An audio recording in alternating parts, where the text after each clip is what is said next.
The government is hiding the truth in the Appalachian National Parks, and I can prove it with 3 documented cases that have never been placed side by side in the same room until right now. Not theories, not rumors, documented facts, filed in federal records, confirmed in writing by the agencies themselves, and deliberately kept in separate silos so that what they look like together stays invisible to the public. 3 accounts, 3 locations, 3 separate decades, and 1 piece of geological data sitting in federal survey archives that connects all 3 in a way that no official agency has ever once acknowledged out loud. I am not going to give you that geological detail yet. It only lands correctly once you have heard what I am about to tell you. Leave early, and you will have the pieces. You will not have the picture. Stay with me. Because the thing that connects these 3 cases has been sitting in a government database this entire time, and nobody has ever said it on camera before.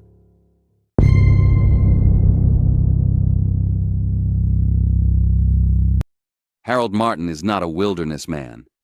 He is the kind of father who checks the campsite map before he parks. He chose Cades Cove specifically because it is flat, staffed, and packed with other families on a Tuesday in June. One of those ordinary summer days that feel like nothing bad could ever interrupt them. Bologna sandwiches, dress shoes on a dirt trail, park rangers visible from the picnic area.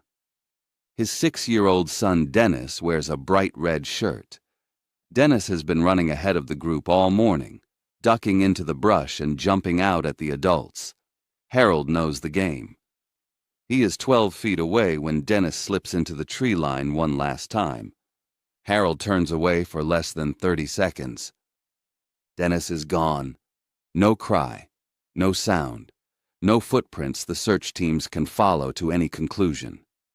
The trees absorb him so completely that for a moment Harold believes his son is still hiding, that this is still the game. He calls the name twice. By the 3rd time, something in his chest already knows it is not. Red shirt, 6 years old, 12 feet, less than 30 seconds. A populated trail with park rangers on site, in full daylight, in the most visited national park in the United States. Hold those details. They matter more than they look like they do right now. The search launches within the hour. Within 24 hours, it becomes the largest search and rescue operation in the history of the National Park Service. Hundreds of volunteers, tracking dogs, aircraft, the full weight of a federal agency deployed for one small boy in a red shirt. And then something nobody has ever officially explained. Green Berets, United States Army Special Forces, elite military units, deployed into a civilian national park to search for one missing 6-year-old child. This is not speculation. It is documented. It happened. And the chain of command that activated them, who made the call, under what authority, citing what legal justification, has never been made public.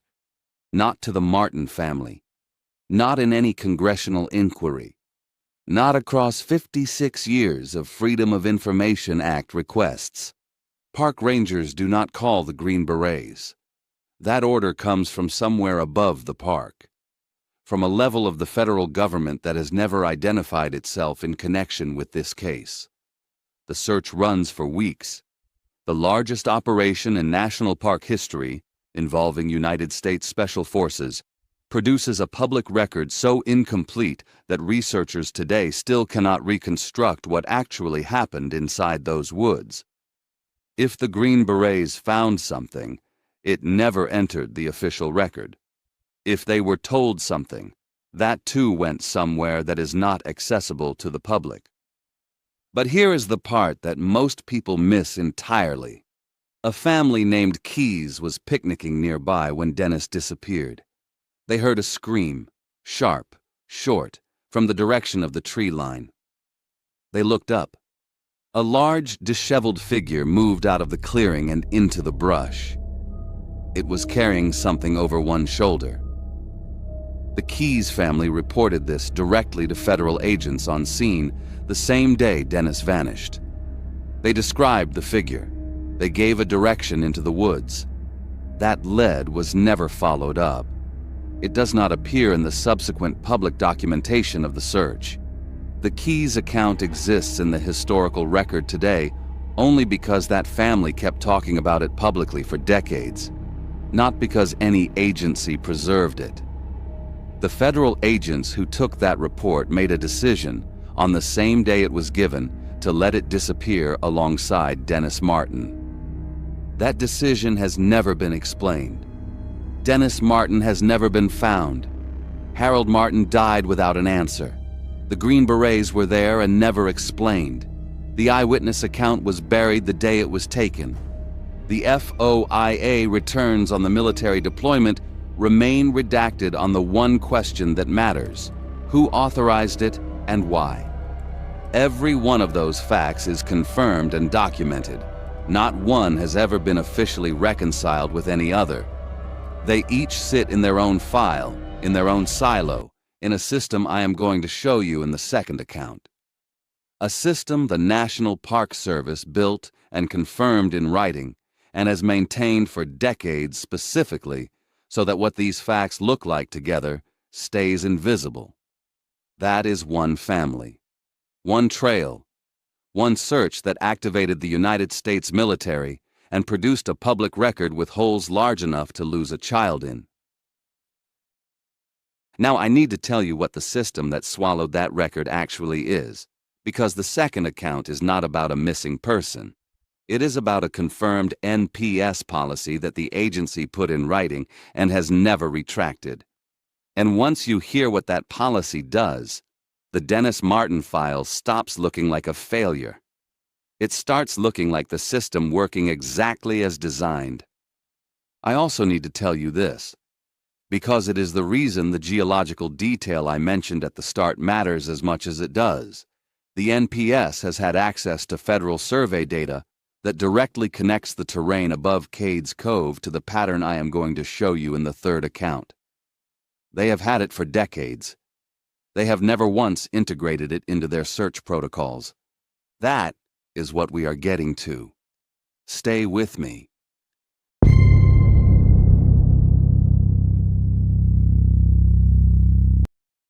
There is a detail about the National Park Service that the agency confirmed in writing and has never retracted. It is not classified. It is not hidden. It is sitting in public record right now, available to anyone who knows where to look. And once you hear it, every Appalachian Mountains horror story you have ever listened to, every deep woods disappearance, every 411 case that never got resolved, is going to land differently. The National Park Service manages 85 million acres of federal land. It maintains databases for visitor counts, campsite reservations, wildlife tracking, and entrance fee transactions. It is a fully funded federal agency with the staffing and infrastructure to centralize whatever data it decides matters. It has never built a centralized missing persons database. Not one. Not a partial one. The NPS has publicly confirmed it maintains no single government record of every person who has disappeared on its land. Every missing persons case is filed at the individual park level. No cross-referencing system. No pattern recognition capacity. No unified documentation that a researcher, a family, or a congressional inquiry can pull to see all national park disappearances in the same place at the same time. The federal government maintains a centralized database of migratory bird populations. It does not maintain a centralized database of missing human beings on its own land. That is not an oversight. Oversights get corrected. This one has been sustained across decades, through multiple administrations, through hundreds of individual disappearances in Appalachian deep woods terrain alone. That is a choice, deliberate and institutional. And it has a specific function. Here is what that function looks like on the ground. Former law enforcement investigator David Paulides spends years building manually what the NPS refused to centralize, case by case, park by park, FOIA request by FOIA request. A record of national park disappearances drawn from individual park files, family testimony, and whatever documentation the agency released. It takes years. Because the NPS made it take years. Every case in a different silo. Every file at a different park. No index. No map of the full picture. What he finds when he finally assembles it stops him cold. The 411 disappearance cases cluster, not randomly across 85 million acres, specifically in terrain defined by high-altitude boulder fields and granite formations. In the Appalachian Range, those formations sit above something the third account will make impossible to ignore. But right now, the clustering pattern is what matters. Paulides documents it, publishes it, and presents it formally to law enforcement. The NPS has never responded, never commissioned a review, never offered an alternative explanation. Park rangers filing search reports from those Appalachian deep woods sections file them into individual park systems where that correlation can never surface. The system guarantees it. Then the second anomaly surfaces. Park rangers working missing persons searches in specific Appalachian zones begin documenting something that does not match standard NPS protocol. Reports get delayed, reports get reclassified. Families requesting incident reports through FOIA are told the records are exempt under law enforcement exemptions for 411 disappearance cases that were never classified as criminal investigations. Read that again. A law enforcement exemption built for active criminal cases is being applied to missing persons reports the NPS itself never designated as crimes. Park rangers filing those reports have no authority to challenge the reclassification. That decision gets made above the park level, by the same institutional layer that activated special forces in Cades Cove in 1969, and has never explained it. The NPS does not need to destroy records to hide a pattern. It only needs to ensure those records never occupy the same database at the same time. That is the infrastructure that exists, confirmed in writing, sustained across decades, applied to the exact Appalachian terrain where the 411 clustering is strongest. Park rangers working deep woods search and rescue across the Appalachian Range have documented something else in their individual field notes, something researchers call the Oz factor. Localized, total wildlife silence, not the natural quiet of an empty trail, the pressurized, complete absence of sound in a section of woods that had been loud moments before. No birds, no insects. Appalachian park rangers describe it identically, independently, across multiple parks and multiple decades. A physical signal that something in that specific pocket of terrain is wrong in a way they cannot name. Those field notes exist in individual park files. Never aggregated, never studied, never given a formal NPS response, because the system park rangers file into was specifically built to ensure what one ranger documents in the Appalachian deep woods cannot be seen next to what another documented in terrain that looks exactly the same. No database. No mandatory federal reporting. A law enforcement exemption applied to non-criminal cases. A terrain clustering pattern published and officially ignored. Park rangers filing 411 disappearance anomalies into a void the government built and has never been required to explain. Every one of those facts is confirmed. Everyone is documented.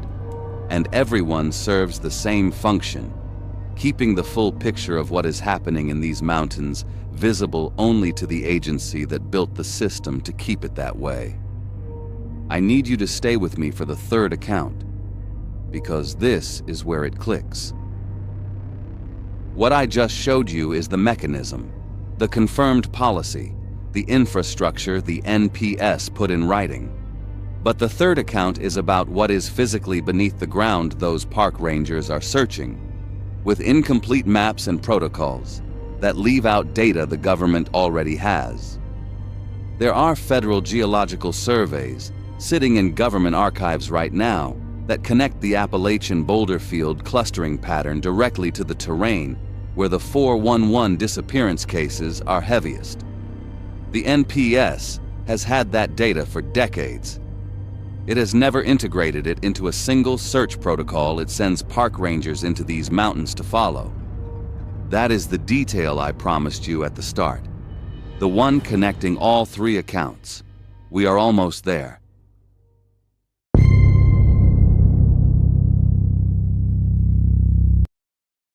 In 1934, the federal government used eminent domain to remove thousands of mountain families from land their communities occupied for generations, farms that predate the United States, cemeteries. Communities so deep in the Appalachian hollows that some families had existed largely outside federal jurisdiction for over a century. The removal was not gentle. It was a legal mechanism applied to people who were not asked whether they wanted to go. Great Smoky Mountains National Park opened on that land. The boundaries were drawn. The public maps were printed and distributed. 500,000 acres declared protected, preserved, and administered by the National Park Service. But the removal was not complete. NPS internal surveys conducted in the 1940s and 1950s, documents that exist in the historical record, found evidence of continued habitation in remote hollow sections of the park. Sections that do not appear on public trail maps, fire rings, maintained root cellars, survival infrastructure that postdates the 1934 removal order by years. People living inside the boundary of a national park, unregistered, unaddressed, and invisible to the public maps. Park rangers were navigating from. Those survey findings were reclassified. The public maps were not corrected. The hollow sections stayed unmapped, and the NPS made a documented institutional choice to classify what its own surveyors found, rather than address it publicly. The federal government forcibly removed thousands of Appalachian families from these mountains. Its own surveyors documented that some of those families never left. That documentation was then classified. The maps were never corrected.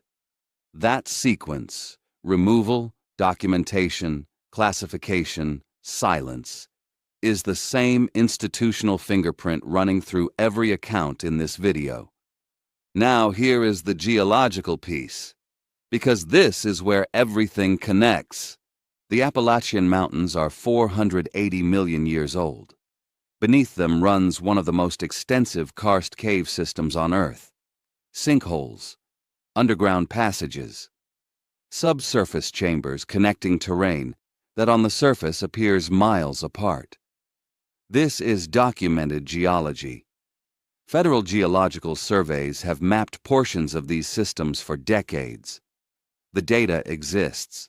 It sits in government archives alongside the same NPS records, confirming no centralized missing persons database has ever been built.